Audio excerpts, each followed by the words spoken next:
بسم الله والحمد لله والصلاة والسلام على رسول الله.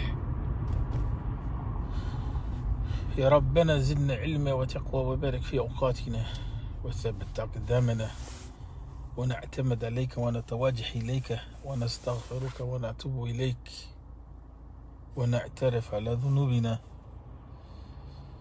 ونصلي ونسلم على الذي أرسلته بالهدى ودين الحق ليعلم الناس الطريق إليك.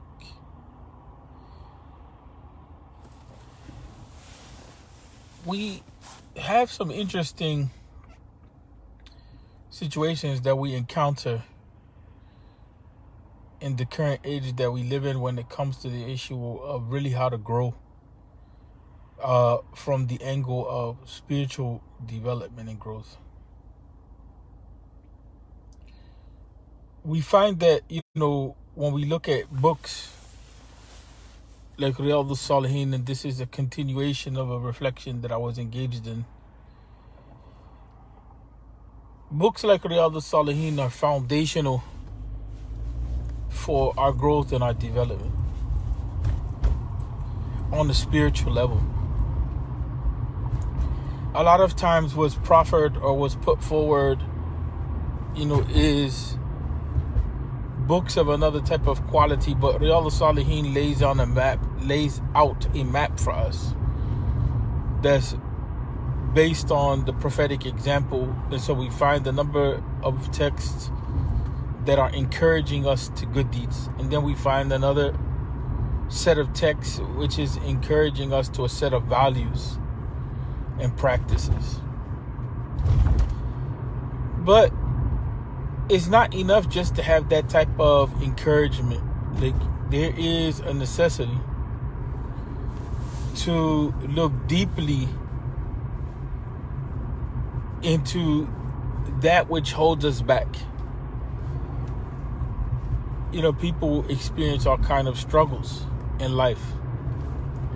And life struggles can leave scars on us.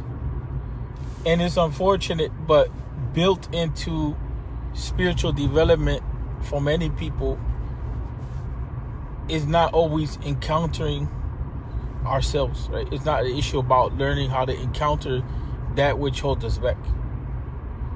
When you find people that for years of their lives they dealt with issues of molestation or verbal abuse or other traumatic experiences that just continue with them throughout their growth and their development in a biological sense, is sad that we have not attached importance to working through our issues.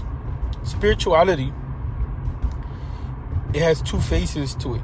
One face, it has to do with our relationship with Allah, and that's regulated in Islam by certain rules of how we engage ibadah or how we engage worship. And then there's the other side, which is about working through issues that we have with ourselves, right? And that's important. In order, it's like, I'll give you an example. I'll stop saying what I wanted to say to give an example to replace it. If you have a river that has a number of different outlets, in order for that river to properly flow, those outlets have to be unblocked, and then the river will be able to flow properly. But if the outlets of the river are blocked with debris or whatever it may be, then the river basically goes out of the riverbed and it goes in different directions and it doesn't really flow on course, so to speak. And that's the same thing with ourselves emotionally and spiritually. A lot of times that we need to unblock. And sometimes, that is a difficult process. I'm not going to say sit here like, people say let go and forgive and all of these things. No, sometimes, it's more about you being cool with yourself. About you letting yourself be, right? Whether a person wants to forgive or not forgive another person that has done injury to them, that's a very personal choice.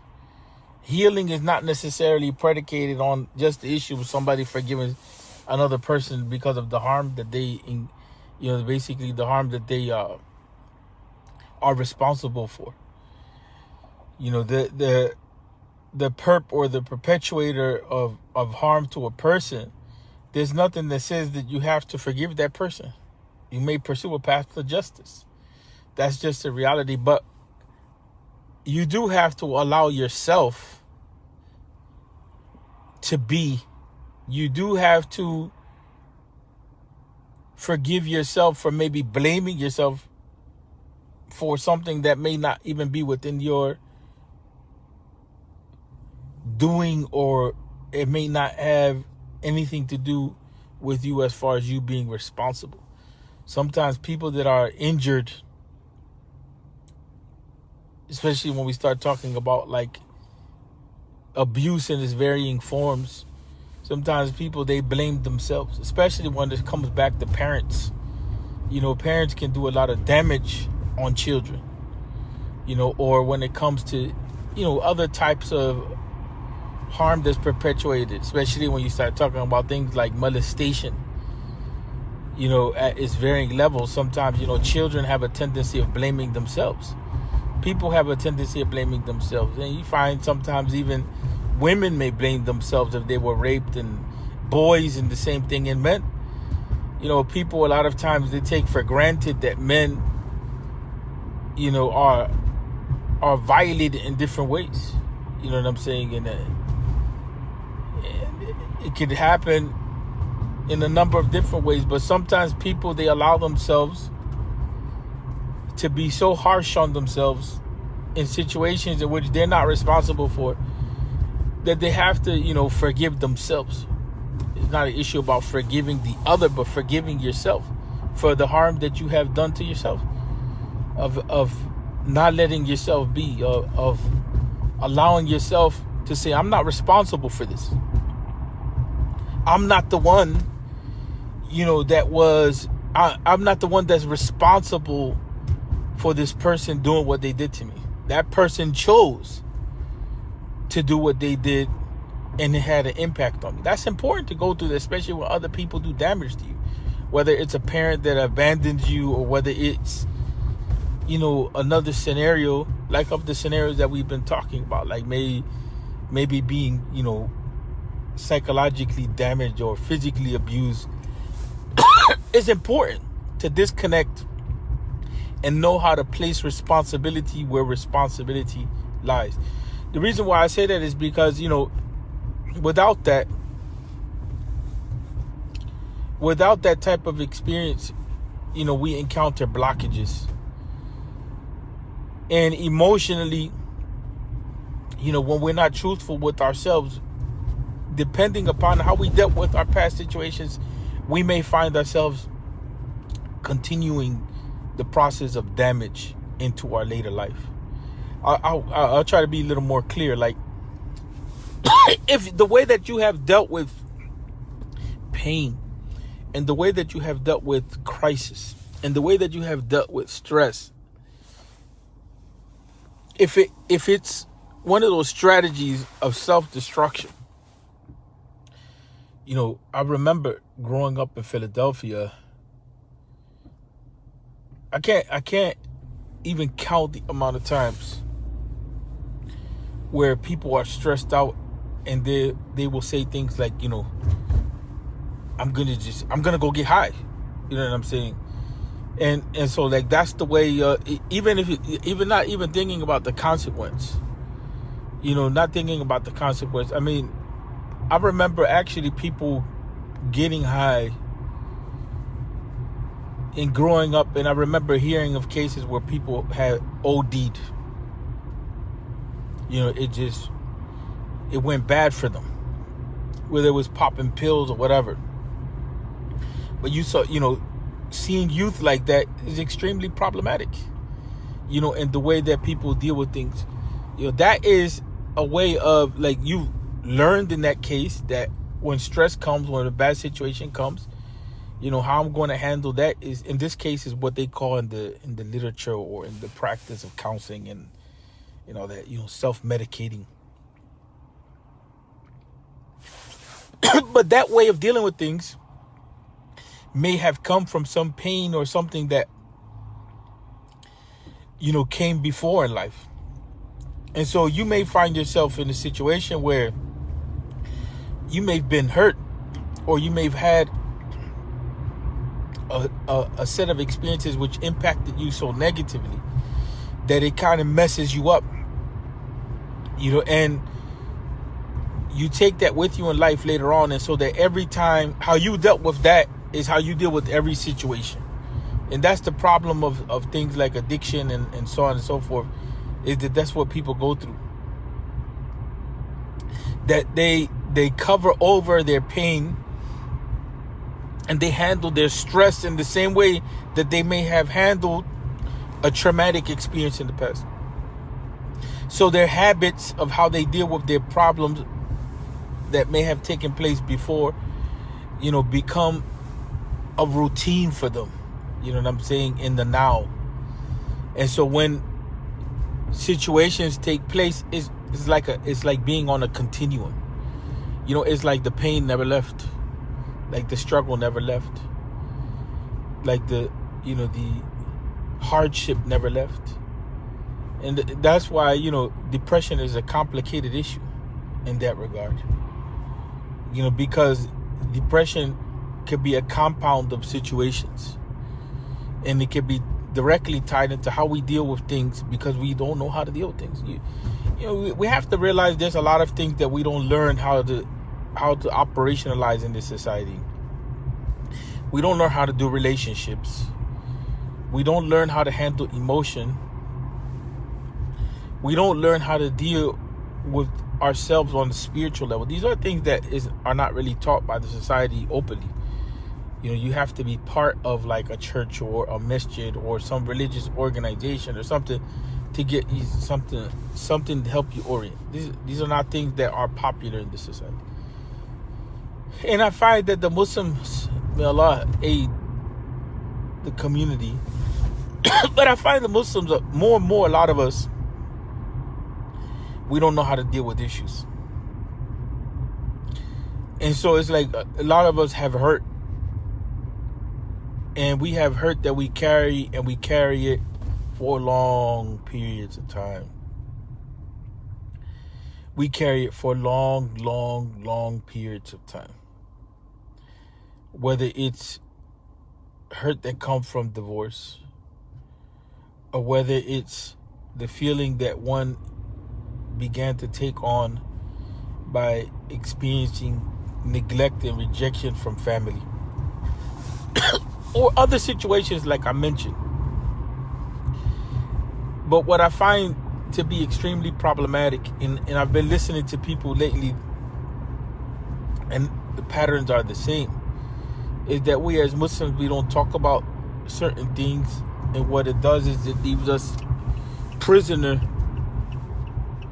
to situations in which we don't know how to handle them emotionally. And then it's hard to grow spiritually. How are we talking about growing spiritually and spirituality and having a relationship with Allah, and you don't even have compassion with yourself? And I'm not talking about compassion with yourself like from the angle of like, an egoistic angle. I'm talking about enough compassion with yourself to be able to acknowledge that there's some deep things going on with yourself, and it may be under your control. And you have enough compassion with yourself to be able to show yourself some love. Showing yourself some love doesn't mean that I'm not talking about going shopping and, the artificial stuff that people talk about. I'm talking about showing yourself some love by, from the angle of taking care of yourself and those needs that you have to be able to work through those issues which hold you back, so that you have enough emotional stability within yourself when nobody is looking, those struggles that you go through with yourself, so that you can begin the spiritual journey. A fundamental part of growing spiritually in our relationship with Allah is tied into this world of emotions. It's tied into situations that we experience with pain. It's tied into working through that dark side. And everybody has, there's no real way of just generalizing on this stuff, because you can only touch here and there, because everybody experiences this stuff a little bit differently. But there's no doubt that we have to deal with this baggage that some of us carry. We have to deal with this dark side, this cloud that holds over our heads and our hearts. We have to deal with that. And unfortunately, sometimes the only way that is dealt with is by experiencing love. And I say unfortunately is because, it's just, love is not easy to come by. Love is not easy to come by. And so sometimes the only thing that's going to heal us is just by having loving people around us. I want to say something. I want to close on this note that, counseling and social work and all that didn't exist at one time. And the reason why it didn't exist is because you had healthy neighborhoods. You had neighbors that cared for each other. You had families that cared for each other. And so even if it did exist, it was limited in our need of it. Because there were people, first of all, that helped us with life, so there was less stress to go through. And then there were people that were there to listen to us, and we could express, and they would give us counsel and guidance. And we saw people functioning. But with the breakdown of society and the breakdown of family, these things have become more and more essential, more and more needed, more and more necessary, to be more formal about it. But definitely you will always struggle in your spiritual world if on the emotional level you haven't dealt with certain things, and then you have to go back and gain spiritual strength to be able to deal with some of these emotional issues. So a lot of times spirituality, when you start talking about spiritual development and your relationship with Allah, it's not taking into consideration that, forgive me for saying this, but you may be jacked up. You may be jacked up, like life may have just banged you up. This is the stuff that you're not going to find it in these spiritual discussions. People are telling you to increase your dhikr and your this and your that, but, in reality, you may not even be there. You know what I'm saying? You may have issues with yourself. And that's why, working to this side is very important, in order to get to that spiritual growth. Working to that side of where you at on the emotional level. And what is it that triggers you, that just takes you off of the deep end? So that how you handle that, you handle it in such a way that is not healthy for your growth. You have to come to that. You have to kind of determine that. And that's where the work is, in determining those issues.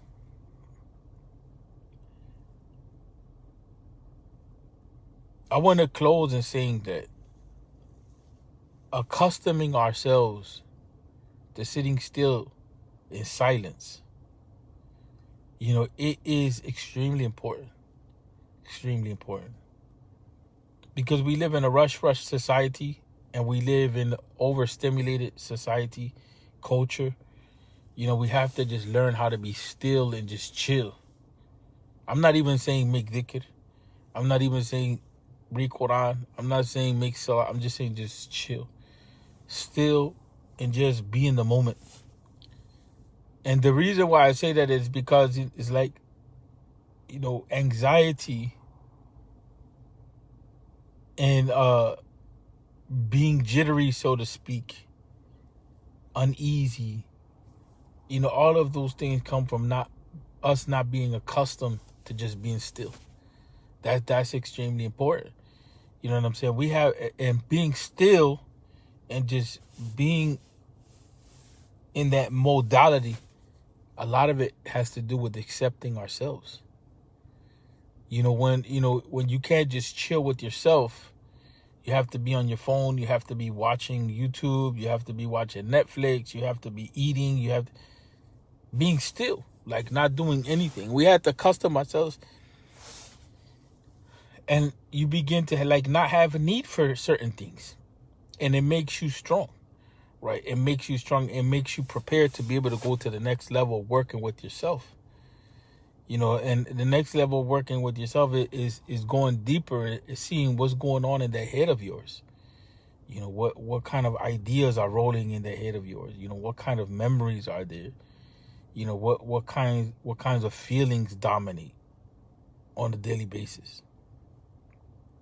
Is your emotional state one which is mostly inclined towards being numb or being angry or being happy? You have to determine like where you at, like how does that stuff work in yourself. And so we want to leave on that note that the work that has to be done for us to really grow spiritually, a lot of it has to do with us returning to being at a basic human level. At a basic human level. Controlling our food so that it's normal eating, healthy eating. Even tempering our caffeine intake so that our perception is not so off. Sleeping properly.